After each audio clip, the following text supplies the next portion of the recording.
Greetings, dear viewers. We are continuing our series of international discussions after the forum, which took place on May 7th. We are people we want to live. You know, lately I've been thinking a lot about what is going on in the world, and I believe that each of us understands and sees all those problems we are facing right now. And basically, we are all experiencing all this crisis. Some of us less, some of us more. But everyday life is getting harder and harder for so many people. In these international discussions, people from all over the world are joining us and participating because they are not indifferent to what is going on in our society. These people understand that responsibility lies with us, that we, ordinary people, decide what our future is going to look like. And what is most important, we are talking about the real solution, and that solution is very simple. It's a creative society. I would like to introduce my co-host for today, Marek. Thank you very much, Monica. It's a pleasure to be here, and today we are going to talk about the paradoxes of our consumer format, where very few people in the world don't know what to do with their wealth. And on the other hand, there are billions of people around the world who are just struggling to survive in their daily life, you know. And the best way to understand what is going on in the world is to talk to people on site, to talk to people who are personally involved in these situations, talk to people who try and help locally other people who are struggling, you know. And today we've got a very special guest, Dorothy Akende from Nigeria. Dorothy is the executive director of the House of Hilkiah Foundation, women's and girls' rights advocate, peace builder, and community developer. Welcome, Dorothy. Thank you very much, Creative and Society, for having me. Great. So, you know, Dorothy, I've been looking onto the website of your non-profit organization, and I found there very interesting, let's say, goals that you are streaming for unity. You are trying to approach everyone as equal partner, and you are also open to cooperation with other people. And these are exactly, I would say, the aspects of creative society where the human life has got the highest value, you know.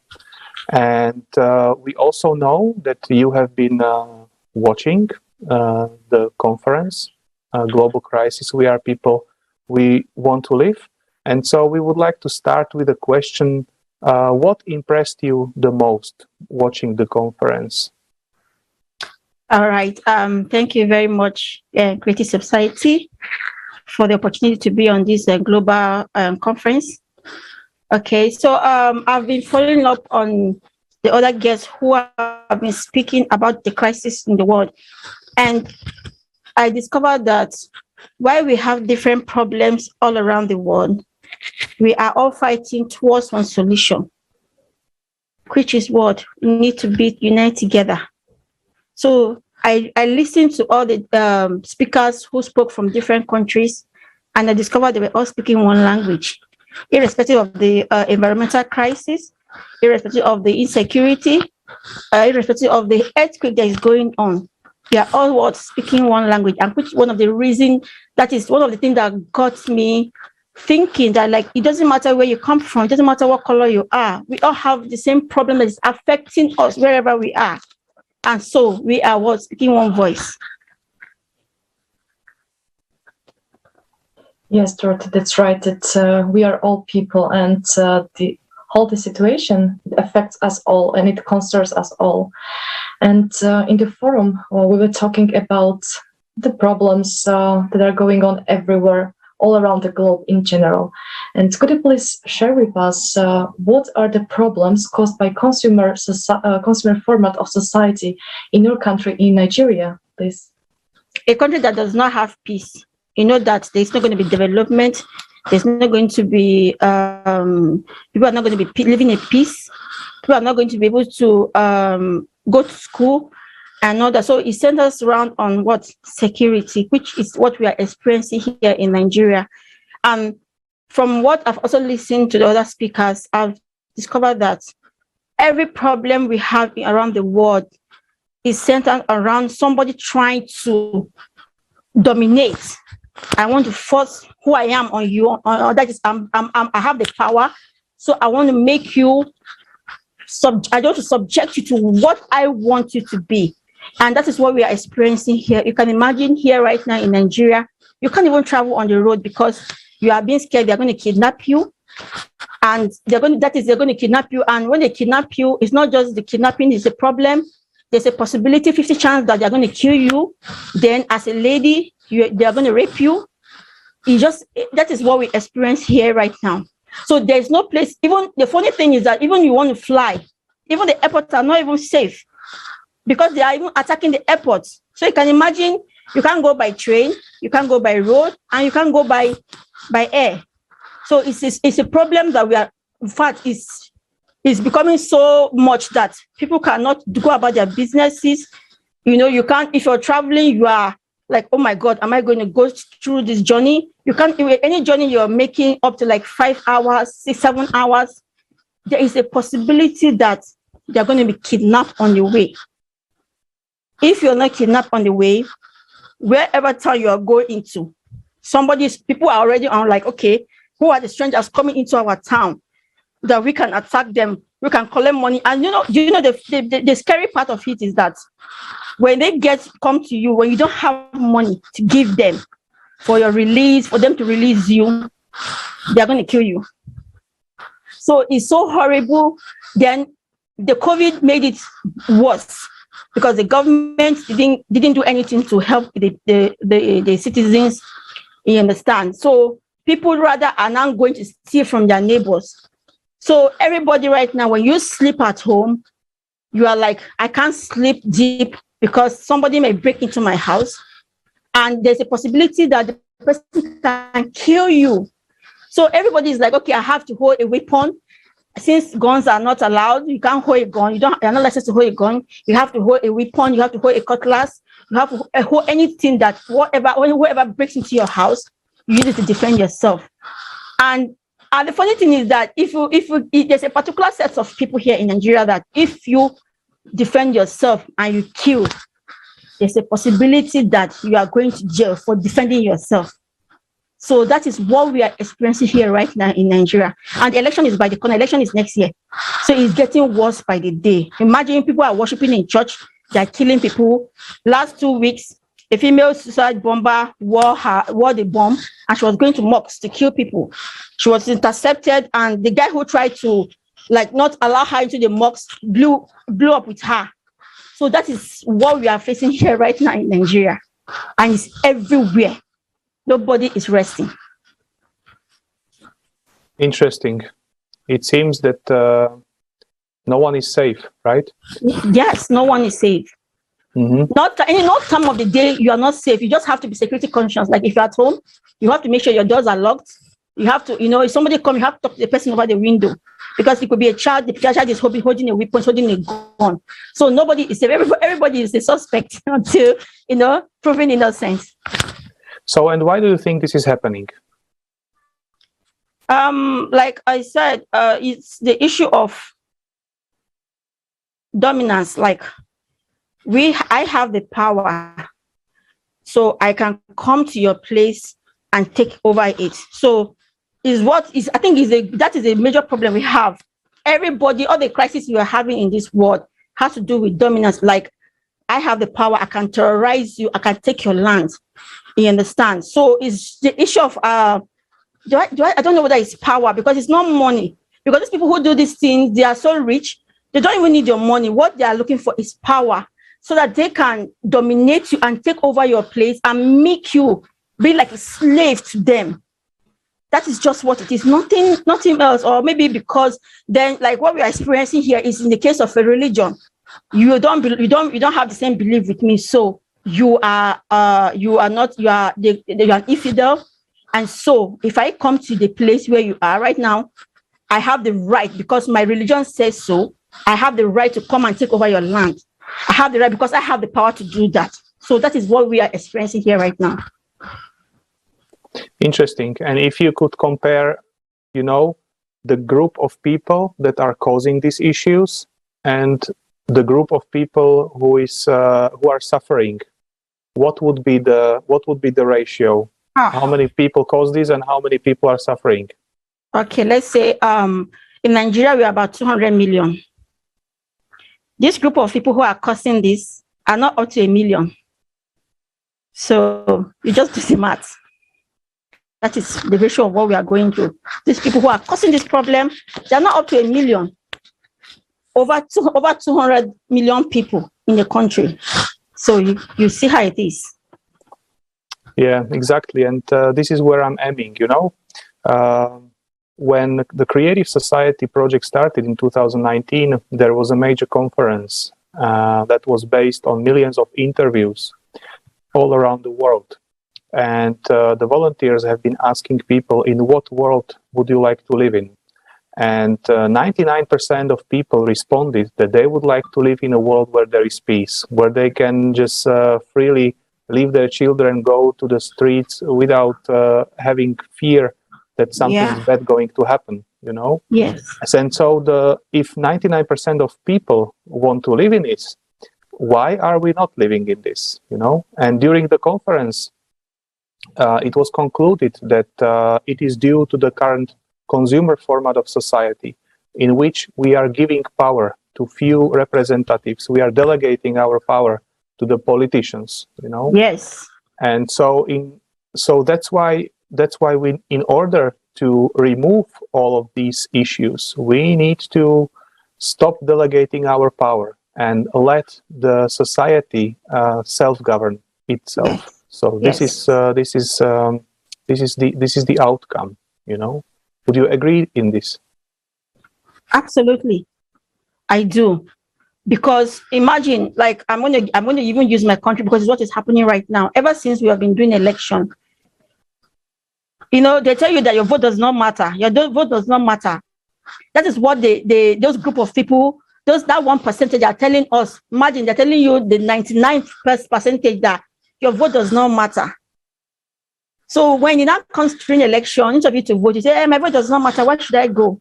Then they now use that, and in fact, they are the one that decide who rule over you. So I so agree with that statement, that conclusion, because we are the one, and because it's something like before I used to think that it's not going to be possible in Nigeria, but we the youth, we did it in 2020 when we protested that the police brutality.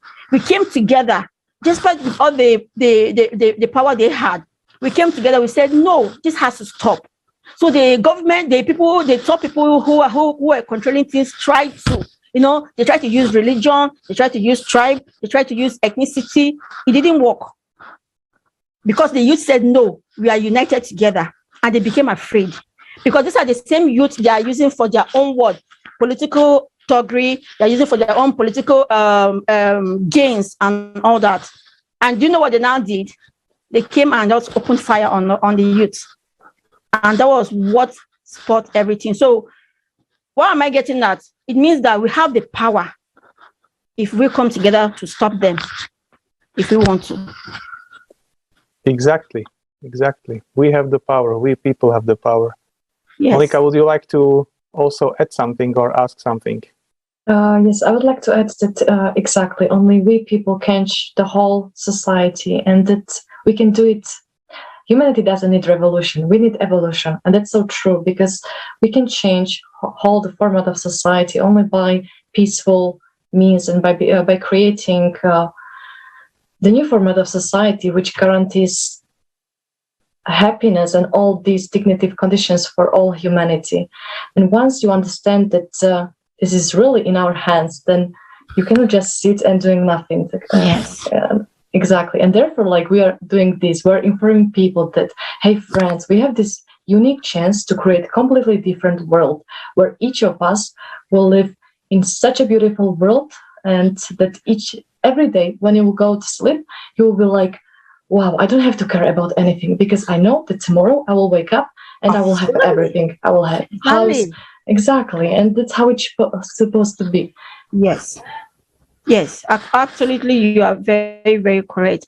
And in fact, the last time I was going through the Instagram of Creative Society, and I saw some interesting things. I was like, oh, my organization is going to do that. We are going to start promoting Creative Society in Nigeria. We're going to be using social media to do that. We want a better place. Because right now, because of the election, people are now coming out. We are telling people that your vote matters. You can vote these people out.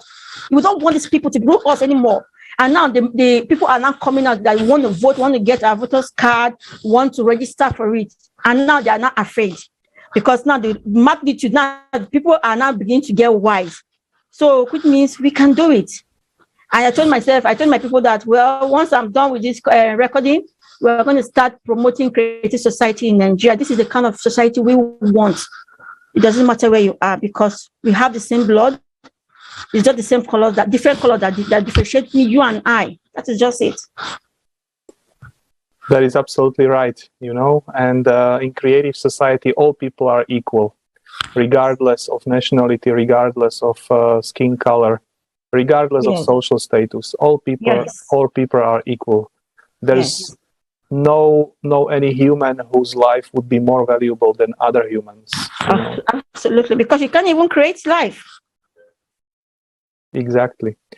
Also, one other actually aspect that just came to my mind, in regards to what you have been mentioning about all of these dangerous situations and robberies, is that many people commit a crime because they have got simply nothing to eat. Yeah. And this is also because in consumer format of society, we are being kept in poverty. We are being kept in a, let's say, position where we are dependent on the monthly income.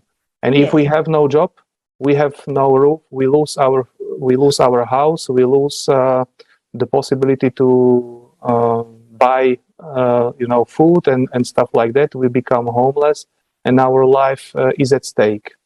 And this is what I wanted to touch upon. In Creative Society, and maybe one step back. On one hand, there is poverty, and stuff. And on the other hand, we've got all of these wonderful technologies that could provide everyone with enough water, with enough food, with basically housing and all kinds of stuff like this. So we've got all of these technologies such as, vertical farming. And this vertical farming can produce 300 times more food in up to 30 yields a year. They consume 95% less water and need 80% less soil, And what is very important is that they don't depend on weather or location, and they require minimum logistics. They can be put anywhere. They can be put in the cities, on the roof of the houses. They can be put in each neighborhood. But why are they not used? It's because we are living in consumer format of society and it's not profitable, But, and you have mentioned that there are some people who do not know what to do with their wealth. And then there are other people who can't afford to buy basic food, Yeah. And in Creative Society, this would all be granted to all people, So this is about food. Then if we move on, I know that in some parts of Africa, there is also a problem, and not only in Africa. I've read an article that, they are starting to limit the supplies of drinking water, even in Europe, in Italy, in Hungary, just because there are huge droughts. And on the other hand, we've got these wonderful technologies that can produce water out of air, and these technologies are patented. And I've actually also read an article that now there is a company that delivers a solution that can extract water out of air with humidity less than 10%. That means that these devices could be put even in the desert areas and could supply drinking water to everyone, you know. And another important thing is that we will be forced to use these devices because, as many scientists say, we are, with the current technologies we have in the consumer format of society, we are not able to fully recycle drinking water, you know.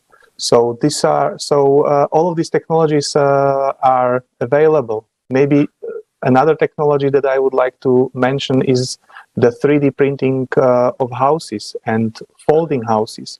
These can be built within days, and they could provide a lot more qualitative and sustainable living conditions than the shelters that the people have, you know, in the houses today. That could increase the quality of living. Yes. No. In order to do this, we need to support creative society. We need to move away from consumer format of society. You know. So before we move on, I'm not sure whether you would like to comment on these technologies before we move on to the next video topic.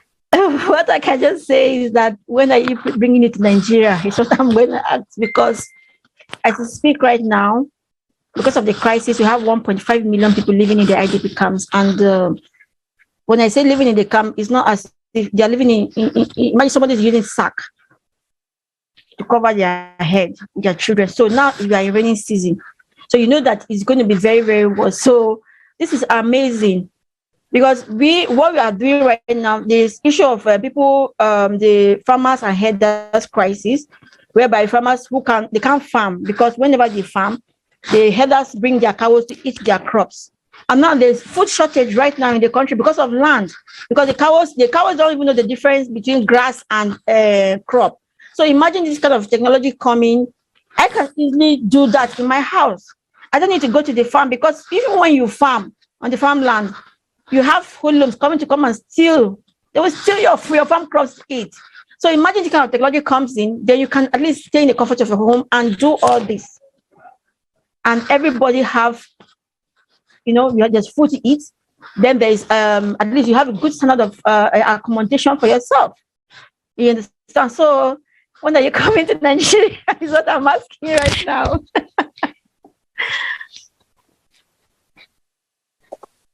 Yeah, wonderful. And to underline it, I would like to show another video that provides us more information about the possibilities of housing in creative society.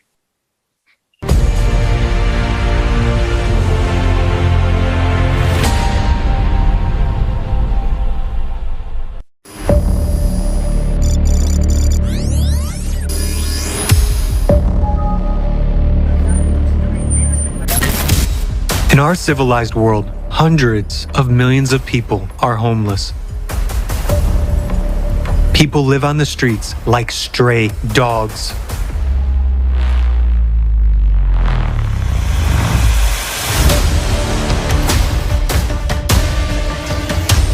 And billions of people in the world survive in terrible conditions.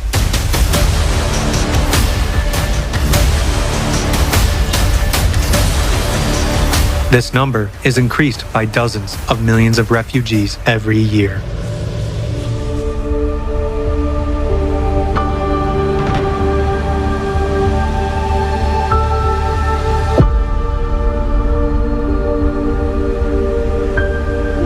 As climatic disasters escalate, the number of people left homeless will grow rapidly. The afflicted people are forgotten by everybody. They continue to live without assistance in harsh, inhumane conditions, months and even years after natural disasters.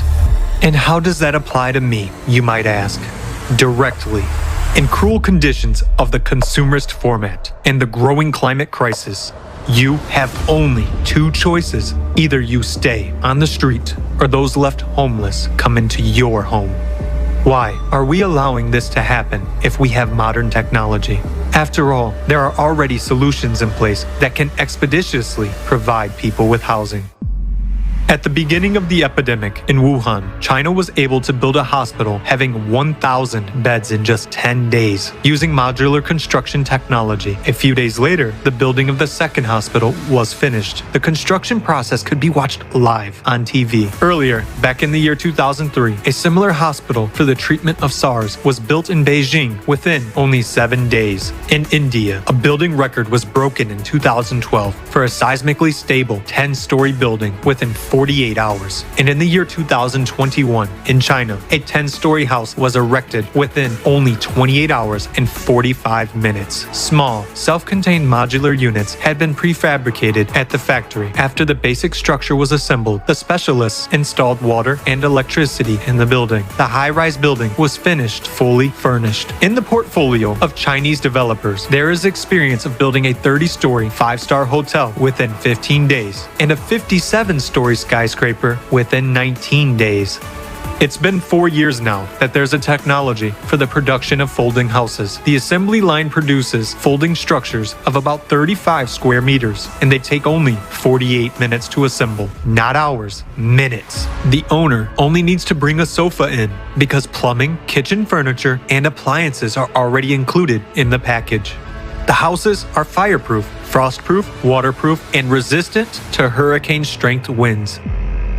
3D printing technology allows, in just 1 to 2 days, to build houses of different sizes and a number of stories. The houses are affordable and take only a few weeks to be ready for accommodation. In order to print walls, a 3D printer can use the building materials of the area in which it operates. Those include concrete mix, sand, stone, and even volcanic ash. The houses are earthquake resistant. Back in the year 2014, a Chinese company presented houses built with the help of 3D printing technology at a cost of just a little over 3,000 pounds sterling. A year later, it improved the technology and printed a 5-story house.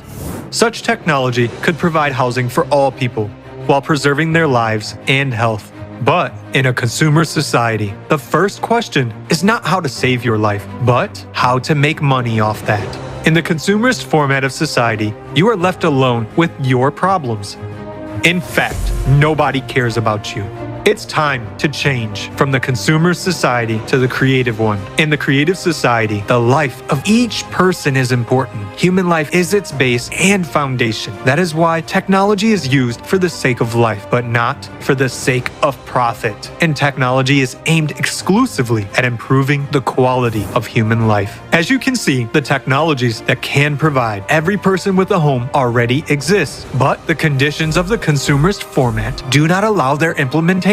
So, the only thing that can be done is to change the format to a creative one, because the creative society guarantees security for each person and therefore provides people with quality and comfortable housing. Tell everyone about this, and then we will quickly build the creative society.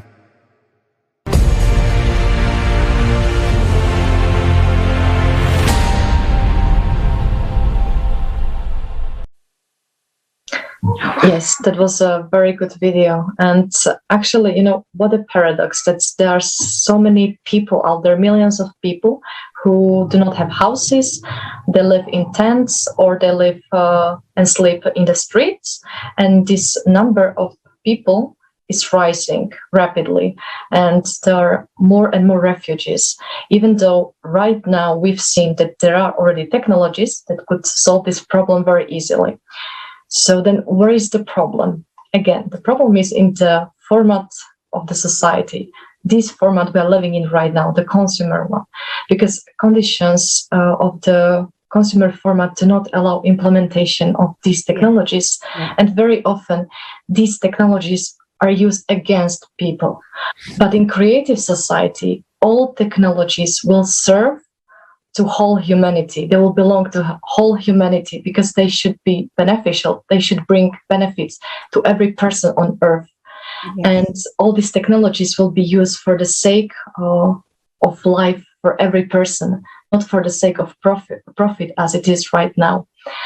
And the amazing thing is that creative society is really the only way that guarantees the safety for every person and is so beneficial for everyone. I mean, I would like to emphasize this as it's really beneficial for every person, no matter what you are, no matter who you are, no matter what you do. Creative society is so beneficial for you. And Dorothy, I would like to ask you, what do you think? What kind of benefits that we mentioned today will people in Nigeria appreciate the most? Okay. A creative society. We are able to have. Imagine we having an affordable housing. People can afford to have housing. It could be one of the things that will benefit us very well, because just like we're talking about the system, changing the system, we need to change the system, because somebody here, you're having 50 houses and people cannot afford to pay for house, because what, as they build, they make it very expensive. So it's just the rich that can purchase it. So imagine having this kind of a technology in Nigeria, so that people can have because once you have affordable houses, at least you can be able to go about your business, you can be able to work, you'll be able to farm and do anything, and you know that you're coming back, you have a roof over your head. So which is very, very important. Yes, it will be so beneficial for everyone. I mean, you don't have to care for anything, and you know that you have a guarantee of tomorrow, that you will be saved. That's the most important thing, and that you don't have to care for everything, how to pay all those bills and this, because right now this format is against people, but creative society is for people. It's the format where human life is the highest value. And third, you were also talking about unification of people, that it is really important for people to unite. And why do you think, why is it so important? Why this unification of people is so important for all of us? Okay, because it brings about development. If we unite together, we can develop as a people. You understand? You can know so much about, like, I know that I can come over to your culture and learn about it because we are united. But whereby there's no unity, there's no way I'm going to come to your country, because I know that if I come to your country, I'm going to be killed, either because of my skin color or because I don't have the right people to come into your country. So we being united is very, very important, because it will bring about development, which is what creative society is all about. Yes, indeed. And now there may be a major question rising amongst our viewers. Okay, there are technologies, but they have got their price. So how can creative society ensure that these technologies we will be able to use and we will be able to build a house for everyone, you know? And this is the exact point that we have been talking about, the unification, about uniting of people. Today, imagine how the system works. Every 4 years, you know, there are a couple of political parties who basically come together and finance a campaign, smile at you from billboards, try to promise you everything, and then people are divided into the, into the parties, and they give their voice to someone, you know, and that's where it ends. After the day, they have given their vote. They have given their vote to them. Then they have got whatsoever no overview, no power to change anything. So they are dependent on the few people to whom they have delegated the power. You know. Yes. Why do we need to unite? We need to unite at least 50% in each country. For example, in Nigeria. If we united 50% in each country, then we could select a candidate that would not be imposed to us from someone who is just taking this as another business, but who would really basically be in this position of a manager. So the power in creative society will stick with us people. We people will be approving all of the legislation. We people will be deciding how the public funds will be spent.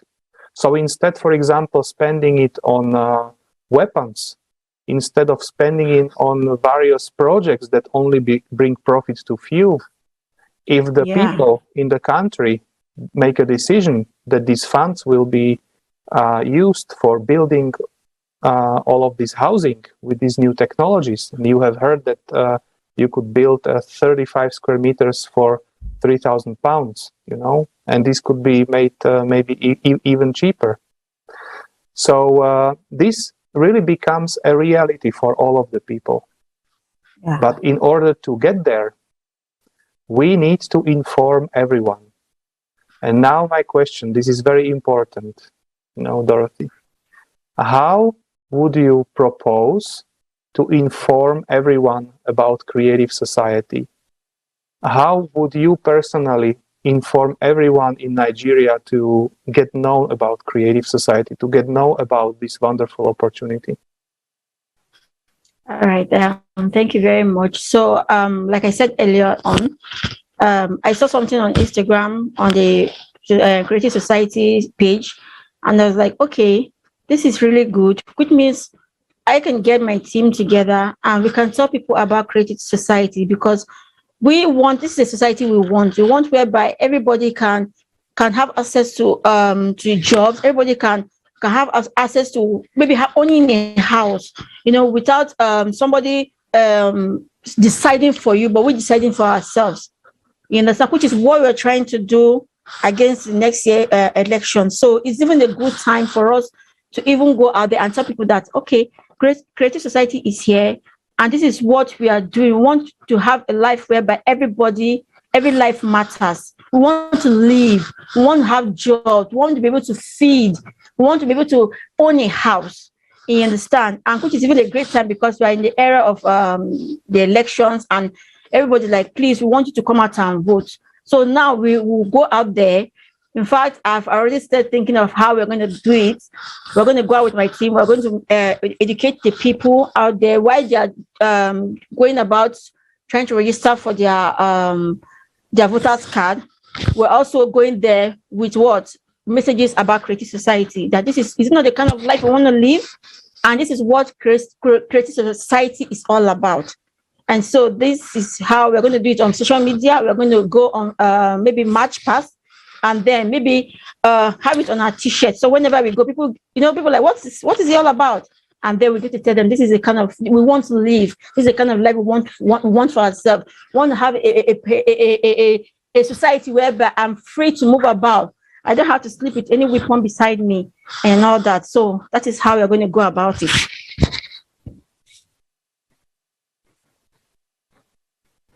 Yes, exactly. And in order to achieve that, we have to inform people. Right now, we have to inform whole humanity and tell every person that, guys, there is this chance, there is this unique chance to build such a completely different world. Because for the past few thousand years, there wasn't this chance. But right now we have this unique, wonderful chance, and it is all in our hands, and whether we take it or not. And therefore it is so important to spread the information about Creative Society and to let people know, to join us, to come together and together create and build Creative Society, because it's the only way out. It's the only way out how to change all of this, and it's the only way out of all these crises and problems we are facing right now. Yes. And Dorothy, my last question is, imagine that you have unlimited resources and funds. What would be the first thing that you would change in the society? The first thing I would change is let me put it this way. I have a problem with somebody trying to take right over me. So that is the first thing I'm going to take. I'm going to take that power away from you so that you don't get right over me. Don't tell me that you're powerful because you have the no. I don't want you to have that privilege over me, which is one of the biggest challenges we have, not just in Nigeria, all over the world. The power to dominate, the power to take over is the first thing I'm going to do. Yeah, and this is exactly what actually the second stage of building creative society provides. That is, once there is a candidate who takes on responsibility for implementing 8 foundations into constitution of the country and creating the electoral platform, this basically means that the power will stay in people's hands. Yes. And this is exactly the break-even point where where all starts to change. That we people decide about this. But as said, in order to do this, we still have a way to go, in which we need to inform everyone. Because only if people are informed, then they can make a conscious decision to support. And we also need to understand that the point is that we have been raised in a system where we have been taught or imposed that we cannot change anything, that we are too small, and we need to leave it up to the ones at the top. And this is not the truth. Exactly. Yes. Would you agree? We need to change this. 110. I agree with you 110%. Because they will tell you that you don't have the power, you can't do anything. And I told them that no, you can. Because there was a scenario 2 weeks ago with the people who felt that they had money. Imagine somebody saying he's putting aside 100 billion for election. Meanwhile, the people in your community can't even see food to eat. So I know when they now went for the primaries, these people that had this money couldn't even influence anything because they did direct voting, and they now chose somebody else that was so different, that is the least person. And they couldn't believe it because they felt they had the money, they had the power. So we now let them know that you see what your unity can do, because if you are united now, you didn't allow the money to influence you. You've gone to pick somebody else. So I agree with you, 110%. Yeah, indeed. And only if we people start to take the active position and unite, only in this way we can change something. And creative society is a platform that unites all people around the world, because if we want to change the format of society, this needs to be done globally. It cannot succeed just within one country, and this is exactly the advantage of creative society. And also, creative society just outlines the basic foundations, such as value of human life, such as security, and freedom of information, etc. But how this is going to be organized and implemented, this depends on us people, on you people, for example, in your case, in Nigeria. Yeah, yes. That means that we need to start talking. We need to start talking, because in each country there are experts who know exactly how to arrange legislation, how to arrange finance, how to arrange economics, so that it respects the value of human life. Absolutely. It's just that these people need to come together and come up with a solution, so that this solution can be approved by all people within a country, And this is exactly the purpose also of these international discussions, to bring people together. Now you are a guest from Nigeria, but you can invite other people. And herewith we would like to invite also you, dear viewers, if you have got interesting thoughts, or ideas how to implement creative society. If you have been inspired, please don't hesitate. Please reach out to us. You can use, for example, the email info@creativesociety.com, because the issues that we have got right now in our society, this will not be solved by someone else. It can only be solved by our common effort. So before we finish today's international discussion, maybe I would like to ask you, Dorothy, if there's anything you would like to say to our viewers, some last message. Okay. So what I have to say is that we have the power to make the change we want to. It doesn't matter where you are. It doesn't matter who you are. We have the same blood flowing in us. So whatever happens out there affects you. So the both of us, that is you and I, we have to unite together. It doesn't matter what religion, what you believe in, we want to live. We want to have that creative society. And so we need to join together to do that. And it's the collective effort of the both of us. Nobody else. We can achieve the creative society we want. Yes, Dorothy, thank you so much. Exactly. We can build creative society only together. And as you said, it is all in our hands. We have this power because we are people. We want to live, and we want to live like humans because we are humans, and we should live like humans. And right now it is our task whether we can build such a world or not, whether we can do it or not. But we can, because we want to live like that. And Yes. we just have to inform people. That's the first stage. Thank you so much, Dorothy. Thank you so much, Marek. Dorothy, I would also like to thank you for your openness about being so open about all those problems that are happening in your country, that you understand the importance of change and unification of people. It's so important that you are such an active woman, and your contribution is so important. I would like to thank you so much for participating in today's discussion. It was a pleasure hearing from you. And also I would like to thank our viewers. Thank you so much for watching us today, and see you next time. All right. Bye. Thank you. Thank you. Bye. Bye.